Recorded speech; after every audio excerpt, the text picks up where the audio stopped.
what's happening? Big KB is we here to talk. So apparently, DJ Akademiks sounds off on Mona ending their feud. So if you were living under a rock, basically it got to a point where Mona from the Joe Budden podcast, Don't Call Me White Girl podcast, basically she was going back and forth with Akademiks, basically just saying Akademiks is not credible to talk about certain street things that go on because he is more of a square or yada yada yada, something along those lines. Akademiks, they clap back at her saying she's this and that and the third, and they've been having a back and forth ever since. So apparently now I guess she's ended it. She doesn't want to go back and forth with him, and she's just like, fuck it. So I guess now he's talking about it, so let's see what's happening. So DJ Akademiks and Mona from the Joe Budden podcast have been going at each other for a few months now, but the latter is ending things. DJ Akademiks has a fair share of active feuds, so it may be difficult to keep up with all of this nigga beefs with everyone. One of his long list of his beefs is with Joe Budden co-host Mona Love, or the Mona Love, also known as Don't Call Me White Girl. She's been at odds with the streamer shortly after filling in or appearing on the podcast in the whole Left by Melissa Ford. I'm not going to do that. Again, I feel like she was always going to be on the podcast, even with Melissa there. I feel like contractually Melissa had to go, or maybe she just felt like she had to leave. Again, maybe one day we'll get the real tea about what the fuck happened with Melissa Ford and the Joe Budden podcast, but hey, as we proceed. But Mona is taking it upon herself. Sorry, what was that? Mona is taking it upon herself to put a stop to this tension by calling off their beef. In the clip from Don't Call Me White Girl show, so basically her own separate podcast before her appearing on the Joe Budden podcast, is making the rounds online of her doing so. She explained that she's got no interest in going back and forth with Ak for the simple fact that she doesn't know what she's supposed to say back. For some context, the independent hip-hop reporter tried making fun of her past health issues earlier this month. You had like 8 strokes. By the way, that's foul. Yeah, when it comes to people, like, yeah, if that is true and she does have a lot of like medical shit with her, yeah, that is foul. And you still ain't get out of here. Shit. He said on street. That is crazy to say. That is crazy.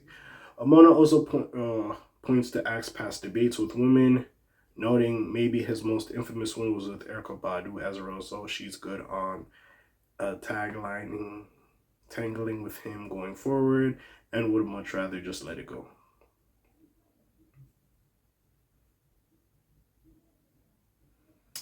Ak don't let shit chill. Basically, this is what he said. I'ma leave this crackhead alone. This is what Ak saying on me. But once again, let me recap.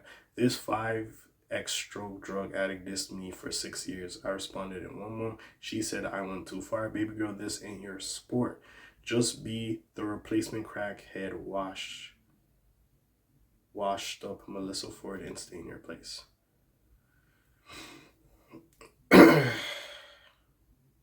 However, Ak isn't too happy about her waving the white flag, taking to Twitter, reacting to the clip with more insults. I'm saddened this crackhead waved the white flag in the first round. I had 5 people who said she scammed for their last dollar in the bank accounts, ready to tell their story. What did she think going at me would look like? Yeah, I don't think like it should have went this far. In the clip, Mona admitted to talking trash on Akademiks first and for years. In her explanation of her reason, she says, I wasn't a fan of it, going viral, yelling at B-word. I will say this, though. As much as I do like Ak, and sometimes I do feel like a lot of people like to say, like, he goes in against women, which sometimes I do feel like they go at him first. The amount of beefs he's had with women, it does look away like he always goes after women. Again, as much as, there is narratives, you have to be aware of your own narratives. I feel like sometimes he's not aware of his own narrative. He's not my cup of tea. And to be fair, Mona, if he's not your cup of tea, you don't have to watch him. Now, yes, I know him and Joe are very good friends, so it is what it is.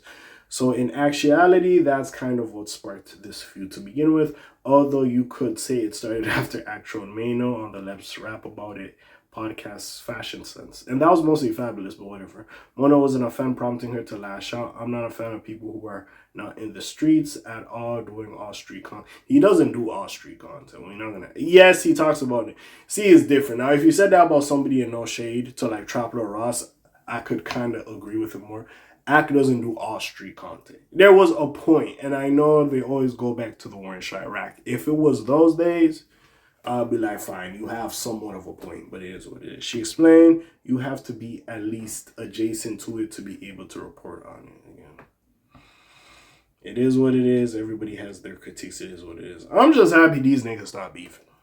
I will say, Ak, you did go a little bit too far with the stroke thing. I don't think you had to go that far. I really don't think you had to go that far. But again, I digress. But yeah, I don't know what y'all think about this. We ain't gonna get no more Akademiks and Mona Don't Call Me White Girl rants. So I think that's over with. It's a more kumbaya. We can move on. But besides all that, what do y'all think? You already know what it is. It's your friendly neighborhood K.A. signing off for today. The Black TJ Detweiler doing his thing. My name ring bells like Quasimodo. Hit like, subscribe, and hype. Sorry, you trying to hit a little bit more though, you heard me? And I'm gone on Slimes on P-Shot L's gang. I